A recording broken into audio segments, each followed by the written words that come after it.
Situata në shtëpi përshkallëzohet kur Klodi, në një moment nervozizmi dhe tensioni, shtyn labin dhe I hedh një shishe me ujë drejt në sy. Gjithçka ndodh shumë shpejt dhe atmosfera ndryshon menjëherë. Labi mbetet I shtangur, kap fytyrën me duar dhe fillon të sillet sikur nuk po sheh mirë.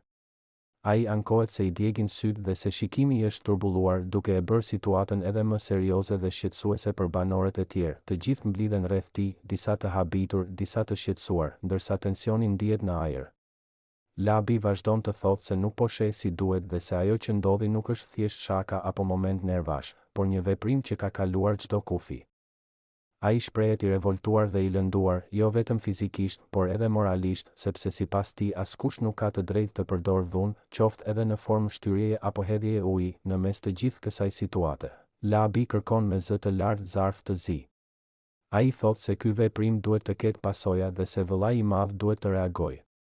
Për të, ajo që ndodhi është shkelje e rregullave dhe një precedent I rrezikshëm për jetesën në shtëpi.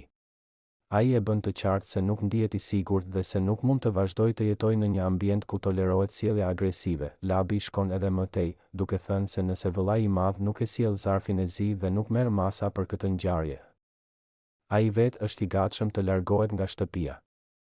Nëse nuk ka drejtësi këtu brenda, do dal unë nga shtëpia, shprehet ai me vendosmëri, duke treguar se për të dinjiteti dhe respekti janë më të rëndësishme se loja. Klodi, nga ana tjetër, përpiqet të justifikojë veprimin e tij, duke thënë se nuk kishte qëllim ta lëndonte labin dhe se gjithçka ndodhi në vapën e momentit. Por tensioni tashmë është krijuar dhe besimi është lëkundur. Banorët ndahen në mendime, disa mendojnë se reagimi I labit është I tepruar, ndërsa të tjerë e mbështesin duke thënë se dhuna, sado e vogël të duket, nuk duhet të tolerohet, e gjithë shtëpia mbetet në pri.